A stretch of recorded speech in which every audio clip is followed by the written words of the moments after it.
LA Tenorio na daw yung coach ng Magnolia Hotshots Templados, no? So, officially, as a player, retired na si LA. So, maganda naman yung pinakita niya as a coach, no? Yung mag-coach ng Gilas Youth. Siguro hahawakan pa rin ngayon. And then itong bagong ano niya na ano na yun eh, kumbaga parang yung sinabi nga ni Jason Kidd na kung ano yung knowledge niya as a player, paano niya isasalin yun sa mga professional players na nakakalaban niya dati. Yung mga hahawakan niya o yung mga i-coach niya o mga mga i-coach niya, yun yung mga nakakalaban niya dati. And I'm pretty positive na ire-respeto siya nun. I mean, Magnolia has been on a title drought for almost a decade. Kaya siguro kailangan nila ng coaching change.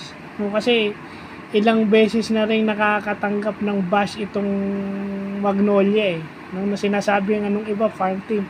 Well, hopefully with LA around, kaya sinabing farm team kasi nakatingin pa rin sila sa mindset na Tenorio as a player. Si LA Tenorio as a player. Kaya sinabi nilang farm team kasi yung mindset natin na sanay na si LA parang itinatapon, pero yung mindset na is as a player. Pero sa akin, ako inaasahan ko yung sinasabi ni Al Francis Chua na magiging positive si LA at sana tulungan nila sa LA para magawa niya yung inaakala niyang makakabuti sa Magnolia Hotshots. Yeah. I mean, it's very seldom na mabigyan ka ng matagal nang inihintay yun by the time LA reaches yung kanyang late 30s. Kasi LA is 41 years old na.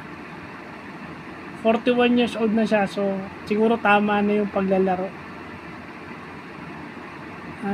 Yun na yung kanyang playing yun na yung transition niya, yung bagong phase ng kanyang career. Although it's still basketball but on a coaching perspective naman.